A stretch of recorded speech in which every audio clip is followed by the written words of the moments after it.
Throughout the storied history of the Yu-Gi-Oh card game, some decks have left their mark permanently on the game as a whole, such as Chaos, which was by and large the reason why the banlist was created, Pepe, one of the more recent decks that required an emergency banlist to contain it, and Spirals, who infamously were taking up 90% and more of tops for a number of weeks, one of the longest running tier 0 decks in the game's history. In order to control these cards, Konami banned or limited the problem cards of the time, neutering the decks until they were no longer the best deck. And as time passed, some cards came off the ban list in some way, but others stayed, likely never to be released back into the game because of the sheer chaos they would cause even today. So in this video, I want to talk about the top 10 cards that can never be unbanned because of the issues they would cause.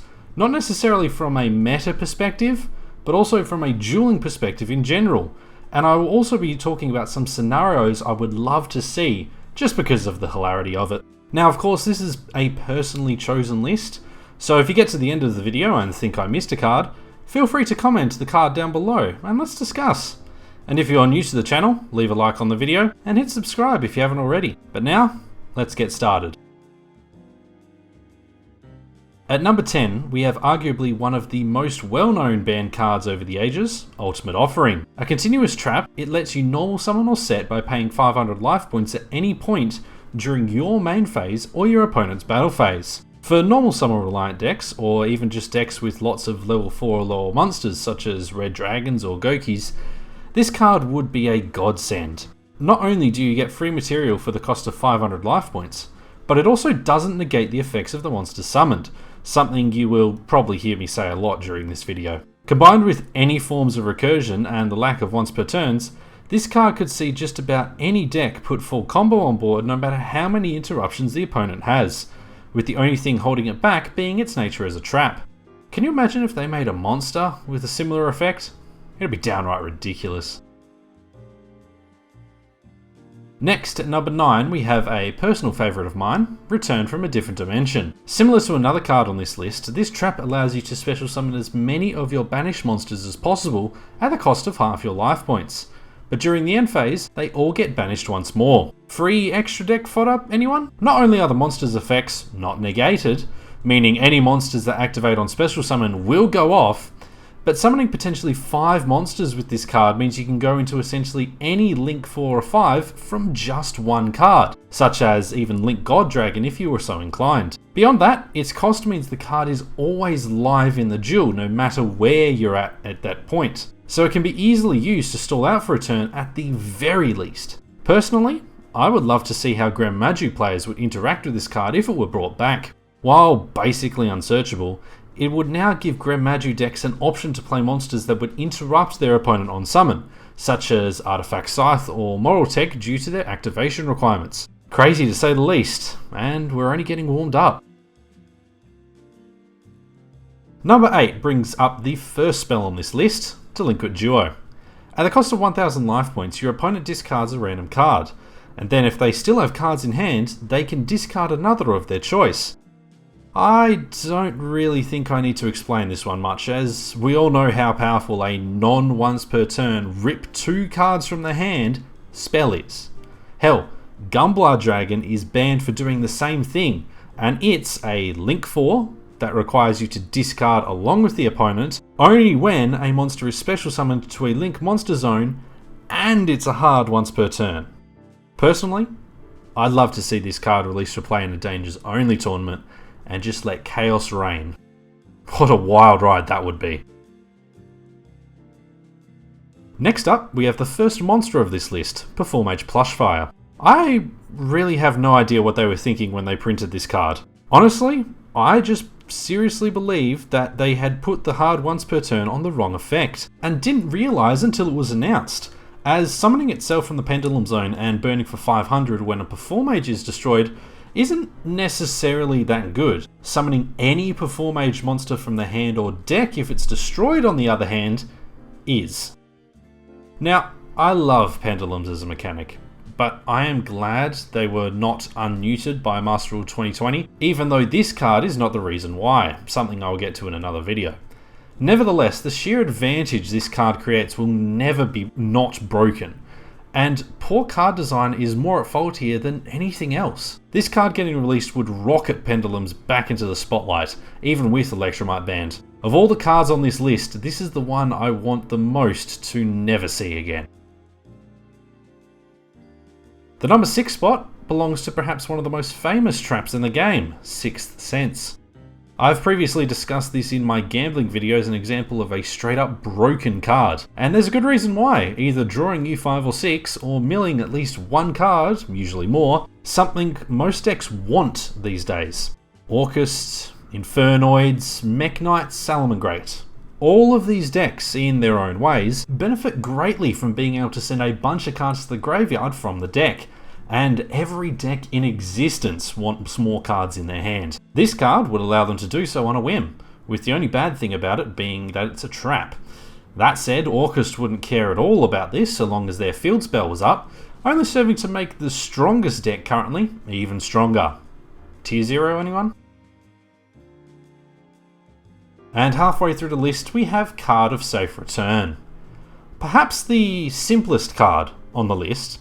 It lets you draw a card every time a monster is special summoned from the graveyard. Oh wait, there's no once per turn on this thing. What the fuck were they thinking? Beyond every deck and its mother being able to get at least 1 or 2 monsters out of the grave every turn these days, could you imagine decks like Synchro Spam having access to this? Builder boards have never been so easy. You know, I almost wish they printed it as its anime counterpart, drawing 3 cards instead of 1, but giving it a hard once per turn clause. An interesting thought experiment for a card that deserves to be thrown into the Mariana Trench and removed from everyone's memory. Number 4 on this list belongs to perhaps the single most hated card of our era, Firewall Dragon. That's right, it's at number 4, because I think there are still 3 other cards that would cause more chaos generically than this one. Not to say it's not stupid, because it is, giving you quick effect removal along with essentially endless resources for whatever board you want to build.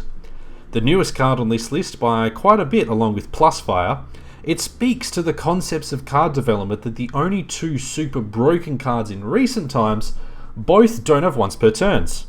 Funny that. All that being said, it's pretty clear that U-Lock decks would cause chaos in today's game. You only have to look at how Spiral is doing since the recent ban lists to figure that one out. And if they had Firewall back, let the Tier 0 format commence. While I love the design to bits, and Dark Fluid is one of my all-time favourite monsters, Firewall Dragon was a mistake, and I'm glad it didn't take the anime as much as it did the card game. And so that brings us up to number 3, and I've given the bronze medal for the most chaotic ban cards to a card banned simply because it just can't be future-proofed, the Tyrant Neptune. Summonable by tributing any monster, it gains that monster's original attack and defense, as well as the effects of that monster. Banned because it could become a 6,000 attack unaffectable beat stick that could burn for 5,000 damage each turn thanks to Independent Nightingale. The Tyrant Neptune is an example of, surprisingly, what makes Yu-Gi-Oh! Such a fantastic and unique card game. Released in the OCG in 2009, this card came from the GX manga, first seen around the same time in August of 2009, over a decade ago. Because Yu-Gi-Oh! Does not have set rotations, cards can come back into the limelight no matter how old they are, and this card is but one to have done it over the years, unfortunately falling victim to the power creep of other cards. I still maintain that Independent Nightingale be banned so that the Tyrant Neptune can be set free once more, just to see what kind of mess would follow. I love old cards like this, and its potential for wombo combiness means it's earned its spot on this list. And the runner-up reward goes to a card that I mentioned would be coming earlier in the video, Dimension Fusion. Outside of its amazing use that one time by Kaiba in the filler arc everyone seems to have problems with, Dimension Fusion should never have seen the light of day. A straight upgrade to return in almost every way, it lets both players special summon as many banished monsters as possible for the cost of 2,000 life points. Like other cards on this list, the main reason it's here is because of its incredible ability to push builder board decks to their very limit. But the reason this one is placed higher is because it's a normal spell. In other words, you can activate it on turn 1, as while your opponent can benefit from it, It also doesn't require them to have any banished monsters for it to be played. It's essentially Return, but faster and more usable. And while it can definitely be a dead draw, as there will be times where you don't have 2000 life points, it's also a card you would play the likes of Left Arm Offering just to get to. Chaos doesn't even begin to describe it. And at number 1, we have a card some of you probably expect. After all, what card could possibly beat out an immune 6k attack, 5000 burn a turn beat stick, FDK card, and a bunch of Build-A-Board supporters? That's right, it's not Makyura the Destructor, it's Fiber Jar. I really don't think any other card could take the number 1 spot on this list, and I also think you all know why, but I'm going to explain it anyway, because that's what the video's for, no? If flipped, each player shuffles all cards from their hand, field and graveyard into the deck before drawing 5. In other words, unless the card is unaffectable, the duel is reset. In today's world, with all the timing rules and tournament restrictions, the race to get the highest life points in round 3 would be crazy. And I can picture some duelists building entire side decks around countering this one card to ensure it doesn't go off. Now that's not to say the card can't be stopped, as it doesn't have any protection of its own. But if released, you can bet your ass entire decks will be built around supporting it, likely finding a place in burn decks as a way of renewing resources and replenishing hands while the opponent suffers. And yet, this may not be the most viable strategy, but the chaos that it would create would be delicious. And that's why it's the number 1 card on this list. So those are the cards I believe to be the most chaotic banned cards, but I would love to hear your thoughts in the comments below. Now of course Makyura is a card that probably should have been on this list, but I want to make a separate video based around just that one card, which is why I didn't include it here. So aside from that, what cards do you think I missed? What are some combos you can think of which would use these cards to piss off your opponents the most? Let me know, and let's have a chat. As a reminder, I am now streaming on Twitch and will likely be streaming a couple hours after this video goes live, for those lucky enough to be watching it when it releases. If you feel like coming and chilling out with me while I play whatever game is on the menu at the time, join me at twitchtv.wyncrer, a link to which will be in the description below. Don't forget to take care of yourself, folks, and I shall see you all on the next one.